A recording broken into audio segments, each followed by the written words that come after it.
कहते हैं न्यूनतम कार्य उस समय होगा जब पिंड को, न्यूनतम कार्य उस समय होगा जब पिंड को, क्या होगा आंसर, जल्दी बता, व्हाट इज आंसर? एक नत समतल पर नीचे धकेला जाए, ऊर्ध्वाधर रूप से ऊपर उठाया जाए, चिकने रोलर पर धकेला जाए, एक समतल क्षैतिज सतह पर खींचा जाए। बताओ क्या होगा answer, what is answer? A की भी किसी, जल्दी बता, आंसर हो जाएगा ऊर्ध्वाधर रूप से ऊपर उठाया जाए। कहता है न्यूनतम कार्य उस समय होगा जब पिंड को ऊर्ध्वाधर रूप से ऊपर उठाया जाए, एक नत समतल पर नीचे धकेला जाएगा तो इसका स्पीड ज्यादा होगा तो कार्य ज्यादा हो जाएगा, चिकने रोलर को धकेला जाए, रोलर है तो धकेला जाएगा तो इसमें भी कार्य ज्यादा होगा, एक समान क्षैतिज सतह पर खींचा जाएगा तब भी कार्य ज्यादा होगा, ऊर्ध्वाधर रूप से उठाया जाएगा तो कार्य सबसे कम होगा, एकदम न्यूनतम होगा। और एक चीज एकदम कार्य चूंकि पूछता है क्वेश्चन तो W बराबर फॉर्मूला हो जाता है F S cos theta, F S cos theta, ये हमेशा ध्यान रखिएगा, थीटा बराबर 90 डिग्री होगा तो कार्य का मान 0 हो जाएगा, और थीटा का मान दोस्त मेरे 0 डिग्री होगा तो कार्य का मान महत्तम हो जाएगा, थीटा का मान 0 डिग्री होगा तो कार्य का मान महत्तम हो जाएगा, और थीटा का मान अगर 180 डिग्री होगा, 180 डिग्री होगा तो कार्य का मान ऋणात्मक हो जाएगा। जल्दी से लिखो, और ये कार्य होगा घर्षण के कारण, ये होगा घर्षण के कारण।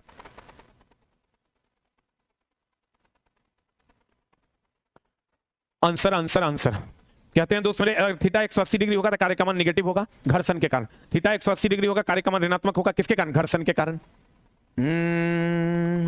अगला अगला अगला अगला क्वेश्चन का आंसर बताओ, एकदम सुपर फास्ट डिस्कशन होगा दोस्त मेरे, 40 से 45 मिनट, हार्डली 50 मिनट में हम आपका कंप्लीट कर देंगे। आंसर बता दीजिए क्या हो जाएगा, व्हाट इज द आंसर, क्या होगा आंसर, जल्दी से बता दो।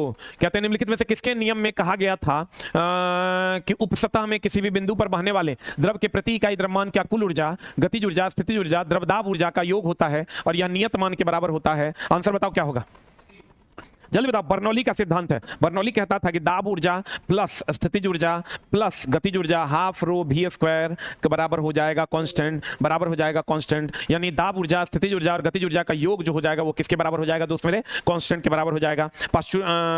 पॉइजुली, पॉइजुली कुछ है नहीं, टॉरी से भी नहीं होगा, पास्कल ने, ब्लेस पास्कल ने हाइड्रोलिक से संबंधित सारा सिद्धांत दिया था, हाइड्रोलिक से संबंधित सारा सिद्धांत दिया था, और सभी ऊर्जाओं का योग एक नियत राशि होगा। ये बात किसने कही थी दोस्त मेरे? बर्नौली ने कही थी। किसने कही थी? बर्नौली ने। इसी का एग्जांपल है, बर्नौली के का ही एग्जांपल है छप्पर का उड़ जाना, छप्पर का उड़ जाना, बर्नौली का ही एग्जांपल है दोस्त मेरे, छप्पर का उड़ना, छप्पर का उड़ना किसका एग्जांपल है? बर्नौली के एग्जांपल है, बर्नौली के सिद्धांत का एग्जांपल है छप्पर का क्या हो जाना दोस्त मेरे? उड़ जाना। बर्नौली का एग्जांपल और भी है कनित्र एटोमाइजर, कनित्र एटोमाइजर। उसके बाद इसका और एग्जांपल है venturi meter, venturi meter, venturi meter, venturi meter, venturi meter, venturi meter की अगर हम बात करें, छप्पर का उड़ना, कनित्र, वेंचुरी मीटर, वेंचुरी मीटर, इस सब सब सब सब जो है बर्नौली के सिद्धांत पर आधारित है, बर्नौली के सिद्धांत पर आधारित है। बर्नौली का सिद्धांत कहता है कि दाब ऊर्जा, स्थिति ऊर्जा और गतिज ऊर्जा का योग हमेशा कांस्टेंट होगा, दाब ऊर्जा, स्थिति ऊर्जा, गति ऊर्जा का योग हमेशा कांस्टेंट होगा। Answer answer answer answer answer answer अगला अगला अगला अगला क्वेश्चन बता दो जल्दी से क्या हो जाएगा, व्हाट इज द आंसर? अगला क्वेश्चन का आंसर बता दो जल्दी से, ये तो दोस्त मेरे दिखाई नहीं दे रहा होगा तुमको। कहते हैं माइटोकॉन्ड्रिया, माइटोकॉन्ड्रिया बता दो क्या हो जाएगा जल्दी से। ऊर्जा निर्माण, आंसर ए की भी किसी की डी, जल्दी माइटोकॉन्ड्रिया ऊर्जा का निर्माण करता है। उसके बाद राइबोसोम, राइबोसोम प्रोटीन संश्लेषण करता है, राइबोसोम प्रोटीन संश्लेषण करता है। उसके बाद लाइसोसोम है, लाइसोसोम, लाइसोसोम क्या हो जाएगा जल्दी बता दो। लाइसोसोम की अगर हम बात करें 4 नंबर तो लाइसोसोम हो जाएगा कोशिका का पाचन तंत्र है। केंद्रक जो होगा कोशिका के क्रियात्मक, एक कोशिका के क्रियात्मक क्रियाकलाप का विनिमय है। आंसर बता, बी फॉर बॉल। देखो इसमें क्वेश्चन दिया mitochondria powerhouse of the cell है तो ऊर्जा का निर्माण करेगा। राइबोसोम की बात करें प्रोटीन संश्लेषण सबको पता है। लाइसोसोम आत्महत्या की थैली है तो कोशिका का पाचन करेगा। आंसर बता दो जल्दी से क्या हो जाएगा, B for ball is the right answer. अगला अगला निम्नलिखित में से कौन सा भौतिक परिवर्तन नहीं है? भौतिक परिवर्तन नहीं है मतलब रासायनिक परिवर्तन है। भौतिक परिवर्तन नहीं है एक मतलब है दोस्त मेरे रासायनिक परिवर्तन होगा। भौतिक परिवर्तन नहीं है एक मतलब होगा रासायनिक परिवर्तन। भौतिक परिवर्तन नहीं है एक मतलब होगा दोस्त मेरे रासायनिक परिवर्तन है। भौतिक परिवर्तन नहीं है एक मतलब रासायनिक परिवर्तन है। कहते हैं गैसों का तरल पदार्थ में द्रवीकरण, भौतिक परिवर्तन नहीं है इसका मतलब रासायनिक परिवर्तन। बताओ आंसर। गैस का तरल में बदलना, गैस जब तरल में यानी द्रव में बदलेगा, द्रव फिर गैस में बदलेगा। पदार्थों का किण्वन, किण्वन का मतलब होता है सड़न, किण्वन का मतलब होता है दोस्त मेरे सड़न, दैट इज रासायनिक परिवर्तन है। किण्वन का मतलब क्या होता है? सड़न, दैट इज रासायनिक परिवर्तन है। और किण्वन के द्वारा ग्लूकोज C6H12O6 जो है ये जाइमेज एंजाइम और ईस्ट की उपस्थिति में, जाइमेज एंजाइम और ईस्ट की उपस्थिति में ये बना देता है C2H5OH, C2H5OH plus CO2 plus H2O plus CO2 plus H2O।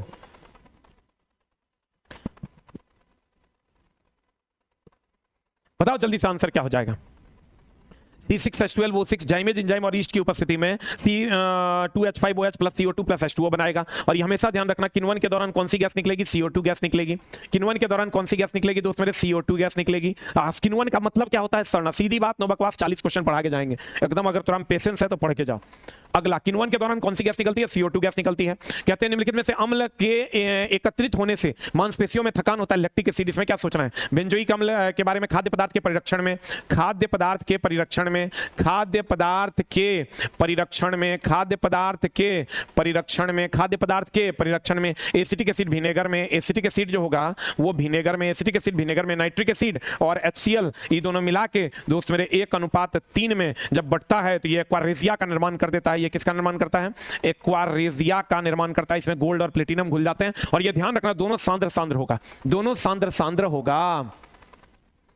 Benzoic acid, sodium benzoate, benzoic acid और सोडियम बेंजोएट।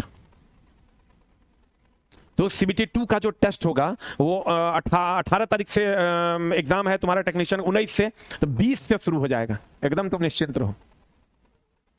अगला, यदि यदि यदि डिग्री फ़ारेनहाइट को डिग्री सेल्सियस में बदला जाए, एकदम ही फॉर्मूला जरूर याद रखिएगा। C-0 बटा 100-0 इज इक्वल टू F-32 बटा 212-32 इज इक्वल टू R-0 बटा 80-0 इज इक्वल टू K-273 बटा 373-273 बराबर 0। कहते हैं यदि डिग्री फ़ारेनहाइट को डिग्री सेल्सियस में बदलने का सूत्र ये हो, क्या सूत्र हो दोस्त मेरे? C बराबर, फॉर्मूला दिया है 5/9 F-32, ये फॉर्मूला है दिया है। तो कहता है C का मान 30 होने पर F का मान क्या होगा? तो C का मान 30 दे दो यहां पर, F का मान निकाल लो 5/9, F-32, F का मान निकाल लो, आंसर आ जाएगा। What is answer? जल्दी बताओ क्या आ जाएगा। देखो क्या आ रहा है, बच्चा लोग बनाओ जल्दी से, क्या हो जाएगा आंसर? कितना आ रहा है रे? जोड़ घटाओ करो रे। A number 86 is the right answer. देखो तो 86 आ रहा है क्या? 86 is the right answer. F का मान निकाल लेंगे, आंसर आ जाएगा। अब जो कुछ मत पूछो, रिजल्ट भी आएगा, तुम आराम से टेक्नीशियन की तैयारी करो। जिसका नंबर अच्छा आ रहा है अगले दिन से तुम दोस्त मेरे लग जाओ ALP के लिए। अगला अगला अगला ये देख लो, ये 100 degree C, 212 degree Fahrenheit, 80 degree R, 373 kelvin, सब जल का क्वथनांक है। ये जो 0 degree C, 32 degree Fahrenheit, 0 degree R, 273 kelvin, ये सब जल का हिमांक है। इस सब जल का क्या है दोस्त मेरे? हिमांक है। ये शुष्क बुझे हुए चूने पर क्लोरीन, जब ये डालोगे भैया कैल्शियम ऑक्सीक्लोराइड बना देगा। आंसर, शुष्क बुझे चूने CaOH पर क्लोरीन जब डाई से ही डालोगे ये बना देगा CaOCl इंटू Cl बना देगा। दैट इज बिना बुझा चूना कब बनेगा? जब CaOH2 से विक्रिया करेगा तब बना देगा बुझा चूना, CaOH का निर्माण करेगा। इसको कहते हैं बुझा चूना, इसको कहते हैं बुझा चूना, इसको कहते हैं अनबुझा चूना, अनबुझा चूना, इसको कहते हैं दोस्त मेरे अनबुझा चूना। एसिटिक एसिड विनेगर में हाइड्रोक्लोरिक एसिड, इतना पूछो किया था ये कल BPSC में भी पूछा है, कल BPSC कल या परसों जो BPSC का एग्जाम हुआ उसमें भी पूछा है। उधर में ऐप पर क्लास अभी शनिवार रविवार दोस्त, मंडे से फिर क्लास चलेगा आपका। शनिवार रविवार ऐप पे क्लास नहीं हो रही है, मंडे से क्लास चलेगा। मंडे टू फ्राइडे चलती है ऐप पर क्लास। अगला अगला अगला अगला अगला, जब कोई पिंड एक वृत्ताकार पथ पर चलता है तो केंद्र की ओर परिक्रमी पिंड, केंद्र की ओर परिक्रमी पिंड पर कार्य करने वाला बल कौन बल कहलाता है? अभिकेंद्र बल कहलाता है। इसमें क्या सोचना है? गुरुत्वाकर्षण बल प्रत्येक या हर एक वस्तु पर लगता है। हर एक वस्तु पर लगने वाला बल कौन बल है? गुरुत्वाकर्षण बल है। सब केवल आकर्षण का बल हर एक वस्तु पर लगता है, कौन बल? गुरुत्वाकर्षण बल। केवल आकर्षण का बल, केवल आकर्षण का बल, केवल आकर्षण का बल जो होगा वो कौन बल होगा? गुरुत्वाकर्षण बल होगा। सामान्य बल होगा नहीं, कोणीय बल होगा नहीं। घर्षण बल को संपर्क बल कहते हैं, कल पूछा था BPSC में। घर्षण बल को कौन बल कहते हैं? संपर्क बल कहते हैं। घर्षण बल को कौन बल कहते हैं? संपर्क बल कहते हैं। घर्षण बल को कौन बल कहते हैं? संपर्क बल कहते हैं। घर्षण बल को कौन बल कहते हैं दोस्त मेरे? संपर्क बल कहते हैं। घर्षण बल को कौन बल कहते हैं? संपर्क बल कहते हैं। गुरुत्वाकर्षण बल केवल आकर्षण का बल है, आकर्षण विकर्षण दोनों का बल है। विद्युतीय बल, चुंबकीय बल, विद्युतीय बल, चुंबकीय बल। अगला अगला अगला अगला, वोल्टेज को अस्थिर रखते हुए, वोल्टेज को अस्थिर रखते हुए यदि किसी लैंप में श्रृंखला परिपथ में रखा जाए तो परिपथ में धारा क्या होगा? भैया वोल्टेज को अस्थिर रखते हुए I बराबर होता है V/R। आप वोल्टेज को अस्थिर रखोगे तो श्रृंखला में रखोगे, प्रतिरोध ज्यादा होगा, प्रतिरोध ज्यादा होगा, धारा का मान कम होगा, धारा का मान कम होगा तो किधर घटता है? B का मतलब हो गया B आंसर।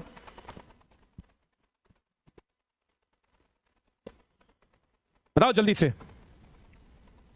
ये कुछ नहीं है, वोल्टेज कर यदि अधिक लैंप को सीरीज परिपथ में लगा दिया जाए तो धारा क्या होगा, तो सीरीज परिपथ में लगाओगे तो प्रतिरोध का मान ज्यादा होता है, उसमें धारा का मान कम हो जाएगा, और समानांतर में प्रतिरोध कम होता है, धारा का मान ज्यादा हो जाएगा। क्वेश्चन थोड़ा सा घुमा के है, निम्नलिखित में से कौन सा प्लाज्मा प्रोटीन रक्त स्कंदन में निहित है, निम्नलिखित में से कौन सा प्लाज्मा प्रोटीन रक्त स्कंदन में निहित है, बताओ जल्दी से क्या होगा, जल्दी बताओ। Fibrinogen is the right answer, fibrinogen is the right answer. Globulin नहीं होगा, एमाइलेज भी नहीं होगा, एल्बुमिन तो मूत्र में पाया जाता है, एल्बुमिन मूत्र में पाया जाता है। कहता है निम्नलिखित में से कौन सा प्लाज्मा प्रोटीन रक्त स्कंदन में निहित है, fibrinogen is the right answer. निम्नलिखित में से कौन सा 1 milliampere, 1 milliampere 10 3 ampere, 10 3 ampere, 1 milliampere बोले तो 1 मिलीएम्पियर बोले तो 10 3 एम्पियर। इसमें क्या सोचना है, मार सरिया के, यहाँ -3 है, यहाँ 3 है, यहाँ -6 है, यहाँ 6 है, मारो -3 इज द राइट आंसर। तो पूछा था 1 किलोवाट में कितना वाट, 1000 वाट, 1 किलोवाट में 1000 वाट। प्रकाश के अपवर्तन का एक उदाहरण नहीं है, बताओ जल्दी से, प्रकाश के अपवर्तन का एक उदाहरण नहीं है, क्या हो जाएगा, तारों का जगमगाना, एकदम सही है। मृग तृष्णा, एक माध्यम से गुजरने पर प्रकाश का जो पार्श्ववित क्रम नहीं है,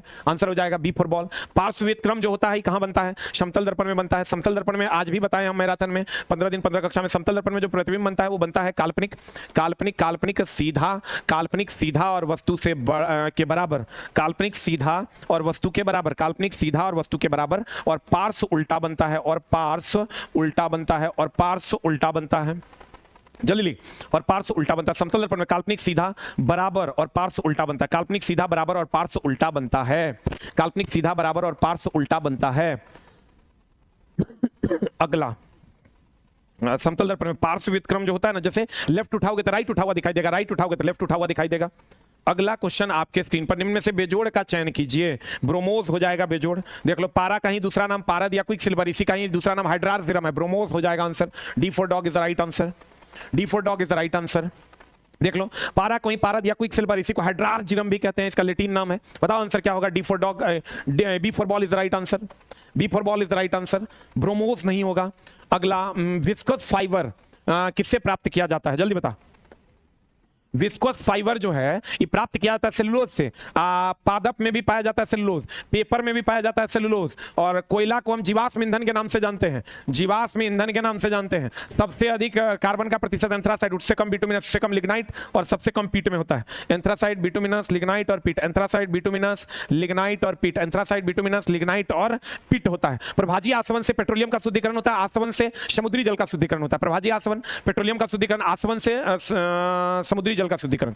प्रभाजी आसवन का संबंध किससे है दोस्त मेरे, प्रभाजी आसवन का संबंध पेट्रोलियम के शुद्धिकरण से है, और आसवन का संबंध, आसवन का संबंध समुद्री जल, समुद्री जल, समुद्री जल के शुद्धिकरण से है। प्रभाजी आसवन का संबंध पेट्रोलियम के शुद्धिकरण से है, और आसवन का संबंध समुद्री जल के शुद्धिकरण से है। आंसर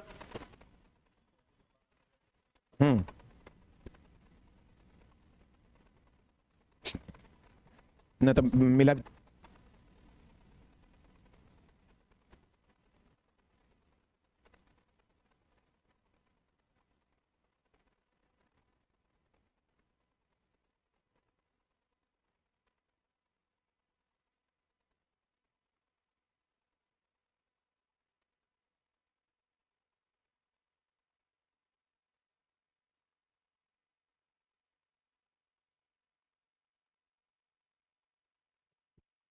अगला अगला अगला अगला अगला अगला कहता है मेंडल के आनुवंशिकता का सिद्धांत किस पर आधारित है, मेंडल के आनुवंशिकता का सिद्धांत किस पर आधारित है, बताओ जल्दी, जल्दी बता। लैंगिक जनन पर, लैंगिक होगा तभी ना आनुवंशिकता होगा। आनुवंशिकता के लिए बोला था कि लक्षण जो है किस पर निर्भर करता है, माता पिता दोनों के डीएनए पर लेकिन डोमिनेंट कौन होता है, पिता का डीएनए, पिता का डीएनए। अगला, न्यूलैंड के अष्टक नियम क्रमशः किससे शुरू होते हैं और किस पर खत्म होता है, जल्दी बताओ। हाइड्रोजन से शुरू होता है, थोरियम पर समाप्त होता है, लेकिन नियम जो है कैल्शियम तक मान्य है। नियम कहां तक मान्य है दोस्त मेरे, कैल्शियम तक मान्य है, नियम कैल्शियम तक मान्य है दोस्त। पीरियोडिक टेबल है या एसिड बेस सॉल्ट है, बहुत सारे ऐसे चैप्टर्स हैं जहां से क्वेश्चन नहीं पूछे गए एएलपी में, फिर भी आप पढ़ के जाइएगा, पूछा तो भी ठीक, नहीं पूछा तो भी ठीक। निम्नलिखित में से वह अंग कौन सा है, निम्नलिखित में से वह अंग कौन सा है, निम्नलिखित में से वह अंग कौन सा है जो मानव शरीर में ग्लाइकोजेन के रूप में कार्बोहाइड्रेट को जमा करता है, बता क्या होगा।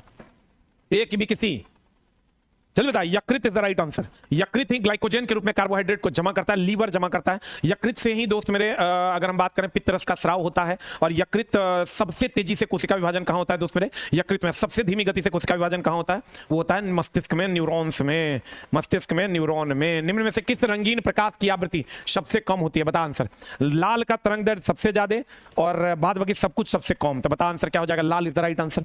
लाल का तरंग दैर्ध्य और चाल सबसे ज्यादा, बाद बाकी कुछ पूछेगा तो लाल का सबसे कम, तो कह रहा है सबसे कम, तो लाल का मार देंगे आंसर। इसमें क्या सोचना है?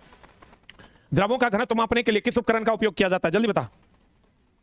ए की भी किसी, जल्दी बता। D for dog. देखो आपेक्षिक घनत्व अगर कहेगा ना, आपेक्षिक घनत्व अगर कहेगा तो मारना हाइड्रोमीटर। आपेक्षिक घनत्व अगर कहेगा तो हाइड्रोमीटर मार देना आंसर। और आपेक्षिक आर्द्रता अगर कहेगा, आपेक्षिक आर्द्रता अगर कहेगा, आपेक्षिक आर्द्रता कहेगा तो मारना हाइग्रोमीटर। आपेक्षिक आर्द्रता अगर कहेगा तो मारना हाइग्रोमीटर, हाइग्रोमीटर, हाइग्रोमीटर। और अगर घनत्व खाली कह देगा, आपेक्षिक घनत्व नहीं खाली घनत्व कह देगा तो आंसर हो जाएगा पिकनोमीटर। आपेक्षिक घनत्व कह देगा तो आंसर क्या हो जाएगा? पिकनोमीटर। एनीमोमीटर वायु की गति नापते हैं, ये दोनों आपके काम का नहीं है। एनीमोमीटर वायु की गति को नापते हैं, एनीमोमीटर वायु की गति नापता है। आपेक्षिक घनत्व की बात करें हाइड्रोमीटर, आपेक्षिक आर्द्रता की बात करें हाइग्रोमीटर, घनत्व की अगर हम बात करें पिकनोमीटर। पिकनोमीटर इज द राइट आंसर। बहुत जल्द दोस्त ग्रुप डी की वैकेंसी के लिए हम लोग ट्विटर कैंपेन रखने वाले हैं। बहुत जल्द बातें चल रही है, बहुत जल्द ग्रुप डी की वैकेंसी के लिए हम लोग सब मिलकर ट्विटर कैंपेन रखने वाले हैं। अभी बच्चा सब थोड़ा सा उसमें उलझा हुआ है टेक्नीशियन के एग्जाम में। जैसे ही वहां से बच्चा निकलेगा या उससे पहले ही देख लेते हैं, बहुत जल्द आपको मिलेगा। सब लोग मिलके बढ़िया से ट्विटर कैंपेन करेंगे एकदम धमाकेदार। आपेक्षिक घनत्व हाइड्रोमीटर, आपेक्षिक आर्द्रता हाइग्रोमीटर, घनत्व बोले तो पिकनोमीटर, एनीमोमीटर वायु की गति नापता है, एनीमोमीटर वायु की गति। देखो आपेक्षिक घनत्व हाइड्रोमीटर, लेकिन अगर घनत्व कह देगा तो पिकनोमीटर। विद्युत परिपथ में ऊष्मा के रूप में हासित होने वाली ऊर्जा के संबंध में इनमें से कौन सा सत्य है? बता आंसर जल्दी बता। विद्युत परिपथ में ऊष्मा के रूप में हासित, ऊष्मा के रूप में हासित होने वाली ऊर्जा के संबंध में से कौन सा सत्य है? बता। यह परिपथ में प्रयुक्त विभवांतर के व्युत्क्रमानुपाती होता है, यह परिपथ में प्रतिरोध के अनुक्रमानुपाती होता है, यह प्रतिरोध धारा प्रवाह की अवधि के व्युत्क्रमानुपाती होता है, यह परिपथ में प्रवाहित धारा के व्युत्क्रमानुपाती होता है। बता आंसर। H बराबर फॉर्मूला होता है आई स्क्वायर आर टी, एक फॉर्मूला होता है V square by R into T, एक फॉर्मूला होता है भी आई टी, लेकिन इसका जो मेन फॉर्मूला होता है वो दोस्त मेरे यही होता है एच बराबर आई स्क्वायर आर टी। बता दो जल्दी से क्या हो जाएगा? धारा के अनुक्रमानुपाती, प्रतिरोध के अनुक्रमानुपाती, समय के अनुक्रमानुपाती। आंसर हो जाएगा बी फॉर बॉल आंसर। बाकी देखो कह रहा है विभवांतर के व्युत्क्रमानुपाती, एकदम नहीं है। विभव भी के व्युत्क्रमानुपाती है एच, या परिपथ में धारा के प्रवाह अवधि का व्युत्क्रमानुपाती है, अवधि का मतलब हुआ समय। इस सब का समानुपाती है आंसर। ये दिया था किसने? जूल ने। जूल के ऊष्मीय प्रभाव पर आधारित उपकरण क्या है? हीटर है, बल्ब है, उसके बाद आयरन है, इस सब जूल के ऊष्मीय प्रभाव पर आधारित है। रासायनिक समीकरण में की प्रतिक्रिया की स्थिति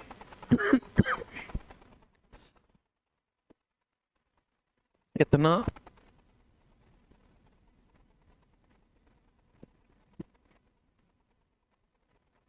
hello hello hello hello hello hello hello hello कहते हैं रासायनिक समीकरण की प्रक्रिया की स्थिति में किस स्थान पर इंगित की जाती है? बताओ। तीर के ऊपर या नीचे? समीकरण के शुरुआत में केवल तीर के ऊपर, केवल तीर के नीचे, क्या होगा आंसर? जल्दी बता। रासायनिक समीकरण की प्रतिक्रिया की स्थिति को तीर के ऊपर या नीचे, ऊपर या नीचे का मतलब हुआ इधर रिएक्टेंट इधर प्रोडक्ट। इसको देना चाहिए लेफ्ट और राइट, लेकिन ऊपर नीचे भी दिया है तो चलेगा। लेफ्ट और right is the right answer. Left और right is the right answer, that is ऊपर और नीचे। डैश ने उष्मा प्रवैगिकी, देखो क्या कर रहा है, कहता है डैश ने उष्मा प्रवैगिकी से पहले दो कानूनों को संहिताबद्ध किया और निष्कर्ष दिया कि परम शून्य तापमान -273.15 डिग्री सी है। उन्हें इसके लिए केल्विन तापमान स्केल का नामकरण से सम्मानित किया गया। उसका नाम क्या था? बता जल्दी बता, जल्दी बता क्या नाम था? विलियम थॉमसन उनका नाम था, जिन्होंने इसको केल्विन तापमान पर डिग्री सी तापमान पर -273.15 डिग्री सी, जिसको जल परम शून्य ताप कहते हैं, या इसी को 0 केल्विन के नाम से जानते हैं, यह घटना विलियम थॉमसन ने अंजाम दिया था। रॉबर्ट हुक ने कहा था प्रतिबल समानुपाती होता है विकृति के। प्रतिबल समानुपाती होता है किसके दोस्त मेरे? विकृति के प्रत्यास्था सीमा के अंदर। प्रतिबल समानुपाती होता है विकृति के प्रत्यास्था सीमा के प्रतिबल विकृति के समानुपाती होता है प्रत्यास्था सीमा के अंदर। निम्नलिखित में से कौन सा ऊर्जा का एक नवीनीकरणीय नवीनीकरणीय ऊर्जा का स्रोत? एक होता है नवीनीकरणीय, एक होता है नवीनीकरणीय नवीनीकरणीय इसी को कहते हैं गैर परंपरागत, गैर परंपरागत, गैर परंपरागत। आई जो होता है नवीनीकरणीय या गैर परंपरागत, जो नष्ट ना हो, जो नष्ट ना हो, जो नष्ट ना हो। एक एग्जांपल देखो कौन कौन है। एगो सूर्य की उष्मा, एगो ज्वारीय ऊर्जा, एगो ज्वारीय ऊर्जा, एगो पवन ऊर्जा, एगो पवन ऊर्जा, एगो बायोमास ऊर्जा, बायोमास ऊर्जा ये सब कभी न खत्म होने वाली ऊर्जा है। एगो बायोमास ऊर्जा ये सब कभी न खत्म होने वाली ऊर्जा है जो कभी नष्ट ना हो। बताओ आंसर क्या हो जाएगा? और नवीनीकरणीय में जो नष्ट होने वाला कोयला, पेट्रोल, डीजल इत्यादि, क्या होगा आंसर? जल्दी बताओ। संश्लेषण कोयला ये एकदम नहीं होगा क्योंकि नवीनीकरणीय नहीं, पेट्रोलियम भी नहीं होगा, प्राकृतिक गैस भी नहीं होगा। तो एक बच गया संश्लेषित गैस।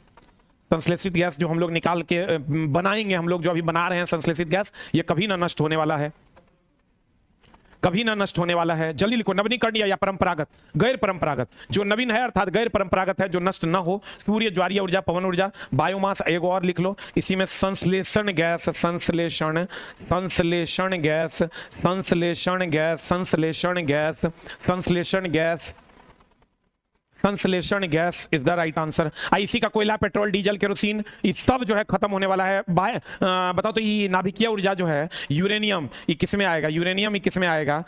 एक नवीनीकरणीय, नवीनीकरणीय में या अनवीनीकरणीय, या अनवीनीकरणीय। बताओ तो क्या आएगा? यूरेनियम किस में आएगा? देखें क्या पड़ता है, नवीनीकरणीय के अनवीनीकरणीय। जल्दी बता। ये दोस्त मेरे डेली हम 50 मिनट में 40 क्वेश्चन करवाते हैं सुपर फास्ट। अब एग्जाम का टाइम है, चला अब क्या समझने समझाने का समय नहीं है, जितना मैक्सिमम हो सके उतना कर देना। बताओ जल्दी से क्या होगा? What is the answer?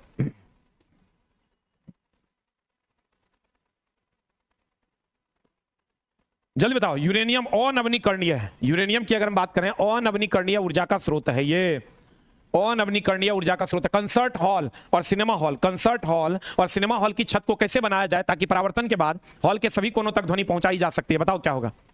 घुमावदार, घुमावदार बनाइएगा इसे तो सब जगह ध्वनि पहुंचता है। जितना भी कंसर्ट हॉल है, चाहे बापू सभागार ले लो कि कोई ले लो, ऐसे घुमावदार बनाया जाता है और वहां ध्वनि अवशोषक पदार्थ के रूप में कॉर्क, मोटा पर्दा, प्लाईवुड दिया जाता है, जिसको हम लोग एकॉस्टिक के नाम से जानते हैं। एकॉस्टिक एक प्रकार का ध्वनि अवशोषक पदार्थ है। एकॉस्टिक विज्ञान का संबंध ध्वनि से, विज्ञान से है। हम जो भोजन करते हैं उससे प्राप्त ऊर्जा हमारे शरीर में किस रूप में संचित होती है? ग्लाइकोजेन के रूप में, ग्लाइकोजेन के रूप में संचित होती है। और पादप में जो होता है, पादप में स्टार्च के रूप में। ग्लाइकोजेन की अगर हम बात करें, ग्लाइकोजेन के रूप में संचित होता है ऊर्जा जंतु में। अब पादप में जो संचित होता है दोस्त मेरे, वो स्टार्च के रूप में। पादप में किसके रूप में? स्टार्च के रूप में।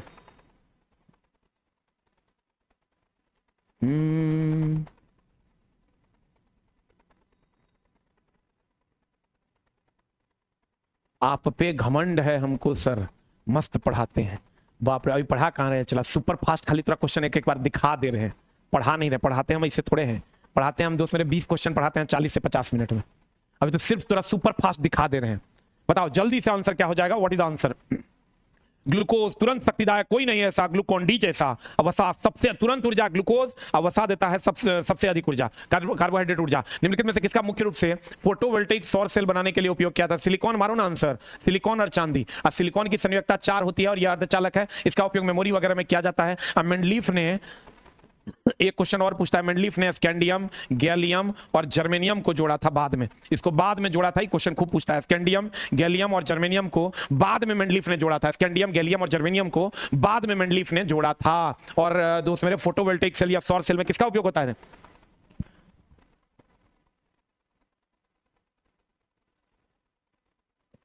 Silicon is the right answer. Scandium, gallium और जर्मेनियम को कहां कब जोड़ा था? बाद में जोड़ा गया था। सिलिकॉन की संयोजकता 4 है। सिलिकॉन की संयोजकता 4। निम्न में किस समूह में तत्वों में अम्लीय ऑक्साइड बनाने की प्रवृत्ति होती है? बता जल्दी से। What is the answer?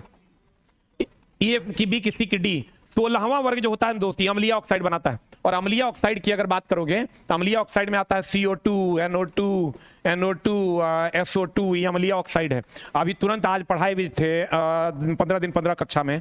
उदासीन में आता है CONOH2O, उदासीन में आता है CONOH2O। और उभयधर्मी में आता है, उभयधर्मी में आता है दोस्त मेरे Al2O3। एकदम एसके जा सामान्य विज्ञान जितना बार हो सकता है रिवीजन करके जाओ, उससे बाहर कुछ नहीं आएगा दोस्त मेरे। NCERT उसी में दिया हुआ है। और हम कुछ और मटेरियल कल रिलीज कर रहे हैं, एक बार वीडियो आएगा देख जरूर लेना। उदासीन उभयधर्मी की अगर हम बात करें Al2O3 ZnO PbO2 Al2O3 ZnO PbO2 Al2O3 ZnO PbO2 उभयधर्मी है Al2O3 ZnO PbO2 उभयधर्मी है CONOH2O CONOH2O CONOH2O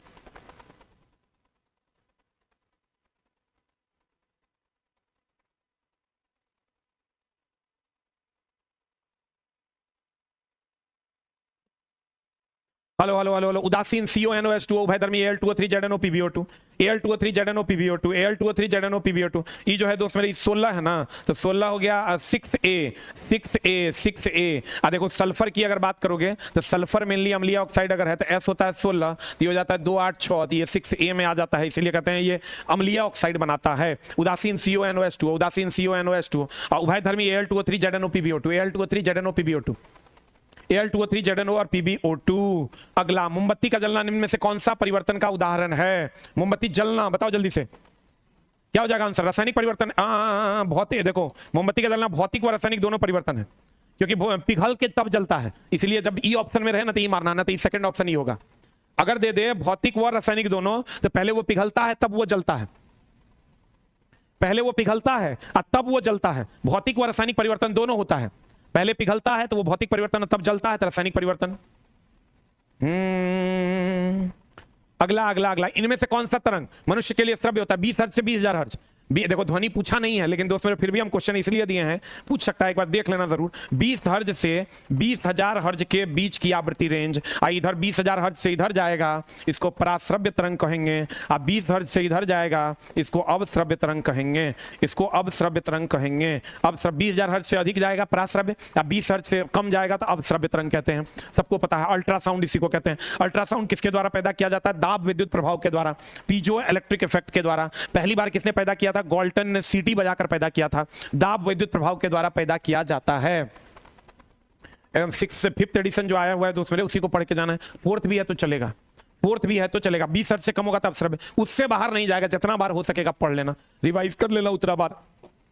अगला अगला अगला अगला क्वेश्चन देखो क्या कह रहा है। अगला क्वेश्चन कह रहा है दोस्त मेरे, 1 किलो की वस्तु 30 मीटर की ऊंचाई से जमीन पर गिरती है। बहुत बढ़िया बात है। m का मान है 1 किलोग्राम, 30 मीटर की ऊंचाई से h का मान है 30 मीटर, जमीन पर गिरती है। गुरुत्वाकर्षण बल द्वारा किया गया कार्य पोटेंशियल एनर्जी। पोटेंशियल एनर्जी बोले तो mgh, m का मान दिया हुआ है 1, g का मान दिया हुआ है 10, h का मान दिया हुआ है 30, मारो 30 then 300 joule is the right answer. मार सही आ गया आंसर।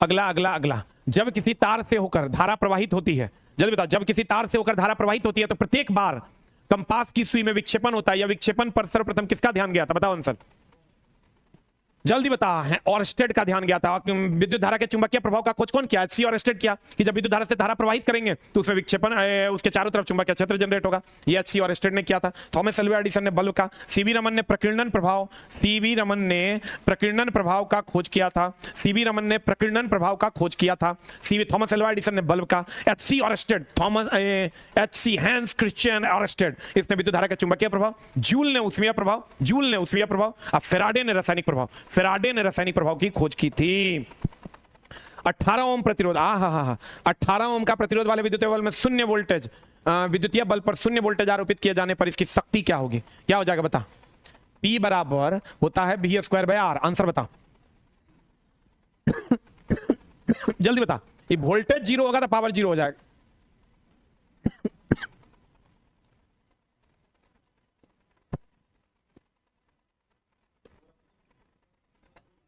जल्दी बता क्या हो जाएगा? E 0 है तो E 0 होगा, लेकिन अगर E 0 होता तो अनंत होता। देखो वोल्टेज 0 होता तो पावर 0, और R का मान अगर 0 हो जाएगा तो पावर का मान अनंत हो जाएगा। R का मान 0 होगा तो पावर का मान अनंत हो जाएगा। आंसर बता दो यहाँ क्या हो जाएगा? 0, क्योंकि कह रहा है कि शून्य वोल्टेज है, वोल्टेज 0 होगा तो पावर 0 हो जाएगा। R 0 होगा तो P का मान अनंत हो जाएगा। आंसर ला ला ला ला ला ला। ऑटोमोबाइल में यात्रा की दूरी को मापने के लिए, कल तो ये क्वेश्चन था बीपीएससी में भी, पता क्या होगा आंसर? ऑडोमीटर। ऑडोमीटर सबको पता होगा, ऑडोमीटर कल बीपीएससी का क्वेश्चन है।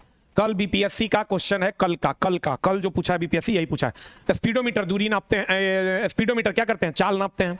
एक आंसर बता। लेंथेनाइट को प्राय क्या कहा जाता है, जल्दी बता। दुर्लभ मृदा तत्व के नाम से जानते हैं। अक्रिय गैस कहते हैं, अक्रिय गैस तो 8th ए को कहते हैं, 8th ए को कहता है। डी ब्लॉक में नहीं है, एफ ब्लॉक में है। लेंथेनाइट और एक्टिनाइट सीरीज जो है, लेंथेनाइट को प्राय क्या कहा जाता है, इसको दुर्लभ मृदा तत्व के नाम से जानते हैं। क्षारीय धातु फर्स्ट ए को कहते हैं, और डी ब्लॉक को संक्रमण तत्व के नाम से जानते हैं। डी ब्लॉक को संक्रमण तत्व के नाम से जानते हैं, डी ब्लॉक को संक्रमण तत्व के नाम से जानते हैं। दोस्त कल नहीं होगा टेक्नीशियन का टेस्ट, इसलिए कि कल पूरा का पूरा साफ सफाई होगा। आप कहेंगे काहे साफ सफाई होगा सर, क्योंकि सुबह 5 बजे से लेकर रात के 10:30 बजे तक लगातार टेस्ट है, इसलिए साफ सफाई नहीं होगा। तो सारा सिस्टम एक के बार में सबका मदरबोर्ड चल जाएगा, क्योंकि दोस्त मेरे सब में सेमीकंडक्टर डिवाइस लगा हुआ है, और धूलकन अगर जम जाएगा तो उसका एक तो हीट बढ़ेगा, उसकी चालकता भी गड़बड़ा जाएगी। इसीलिए कंप्यूटर रूम को हमेशा एसी रूम और साफ सफाई के साथ रखना चाहिए। तो कल ये जो कल 7:30 बजे वाला क्लास होगा, फिर से बता दे, कल जो 7:30 बजे वाला क्लास है वो कंटिन्यू है। खाली कल ये वाली क्लास एकदम बंद करनी ही पड़ेगी, पूरा समझो इतना गंदा है। तो आज हम गए हैं तो अपने से कागज पत्तर लेके एक सीटिंग में गए हैं तो हम साफ किए हैं, तो पूरा धूलकन को साफ करना पड़ेगा, उसके लिए 3-4 घंटे का समय लगेगा, तब जाके वो साफ होगा। तो दोस्त मेरे कल टेक्निक ये वाला जो क्लास है 9:30 बजे वाला, खाली कल भर बंद रहेगा, फिर परसों चलेगा। मतलब 19 तारीख 18 17 तारीख तक तुम्हारा ही चलेगा, यानी 16 और 17 2 दिन और चलाएंगे टेक्नीशियन का टेस्ट। उसके बाद 1 दिन 2 दिन गैप करके दोस्त मेरे शुरू हो जाएगा तुम्हारा क्या, ALP CBT 2 का टेस्ट। धातुओं को निम्नलिखित में से कौन सा समूह इतना नरम है कि उन्हें चाकू से काटा जा सकता है, कम घनत्व और कम गलनांक का होता है, बता। चाकू से काटेंगे सोडियम वाला ग्रुप होगा, देखो तो कौन होगा आंसर, एकदम सोडियम वाला ग्रुप होगा। सोडियम में एगो है जगह चाकू से काट सकते हैं।